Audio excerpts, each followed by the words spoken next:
Éric Zemmour cache avec Sonia Mabrouk sur CNews, j'ai compris que vous étiez froissé. Sonia Mabrouk a interrogé durant près de 30 minutes Éric Zemmour, président de Reconquête, ce mardi 10 juin 2025.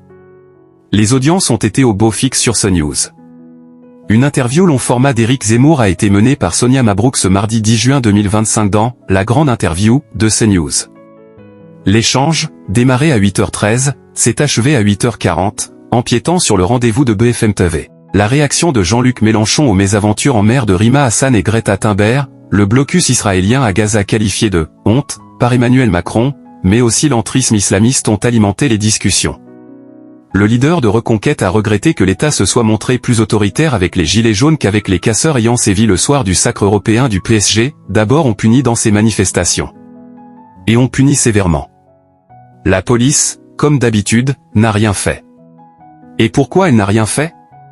Parce qu'elle a reçu les ordres de ne rien faire. J'ai des policiers qui ont témoigné auprès de moi que le préfet et monsieur Retailleau leur ont donné l'ordre de rester dans les voitures.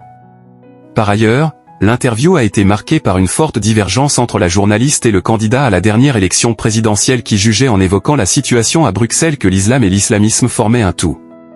Islam dites-vous ? C'est-à-dire que vous maintenez sur CNews et Europe 1 que islam et islamisme c'est. Avant d'être reprise par son invité, je vous lis. J'ai compris que nous avions un désaccord et que vous étiez froissé par mon rapprochement entre islam et islamisme.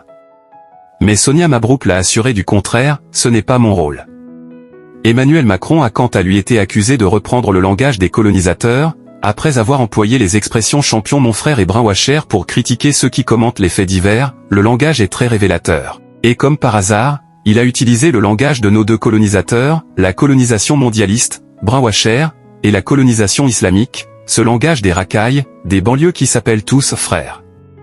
En moyenne, cet entretien a séduit 576 000 Français, correspondant à 17,1% du public âgé de 4 ans et plus. La chaîne d'information a battu toutes ses rivales directes et s'est classée deuxième à l'échelon national. Par ailleurs, Éric Zemmour a intéressé 12,2% des CSP+.